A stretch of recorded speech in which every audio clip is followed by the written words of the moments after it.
Hello programmers, welcome to Python job movement series. ఈ వీడియోలో job గురించి కానీ ఇంటర్న్షిప్ గురించి డిస్కస్ చేసుకుందాం. సో ఇది సినాప్సిస్ కంపెనీ అయితే పోస్ట్ అయింది. లొకేషన్ వచ్చేసి బెంగళూరు. ఇదైతే ఇంటర్న్షిప్ ఆపర్చునిటీ. మీకైతే మొబైల్ అప్లికేషన్స్ అండ్ నెట్వర్క్ మీద వర్క్ ఉంటుంది. ప్రోగ్రామింగ్ స్కిల్స్ అండ్ ఎడ్యుకేషన్ చూసుకున్నట్టయితే బీటెక్, ఎంటెక్, కంప్యూటర్ సైన్స్ చేసి ఉండాలి. అంటే మీరు ఫ్రెషర్స్ అయి ఉండాలి. నెట్వర్కింగ్ అండ్ ఇన్ఫర్మేషన్ సెక్యూరిటీ మీద మీకు నాలెడ్జ్ ఉండాలి. Strong understanding of core concept of networking. So networking మీద అయితే మీకు మంచి నాలెడ్జ్ ఉండాలి. సో దాంతోపాటు ప్రోగ్రామింగ్ స్కిల్స్ వచ్చేసి JavaScript, HTML and any Python, ruby గురించి తెలుసుకుంటే సరిపోతుంది. దాంతోపాటు A2E, PHP, APS, .NET వీడి మీద మీకు నాలెడ్జ్ ఉంటే అడ్వాంటేజ్ చెప్పొచ్చు. ఇది కంపల్సరీ ఏం కాదు.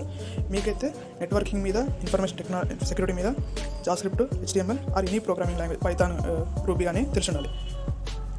Understanding of OWASP and knowledge of mobile applications, వీటి మీద అయితే నాలెడ్జ్ ఉంటే సరిపోతుంది. మొబైల్ అప్లికేషన్స్ ఎలా బిల్డ్ చేస్తారని తెలుసుకుంటే సరిపోతుంది. సో ఇంటర్న్షిప్ లింక్ అయితే కింద ఇస్తాను. సో దాని ద్వారా వెళ్ళి దీనికైతే అప్లై చేసుకోండి. So see you next video.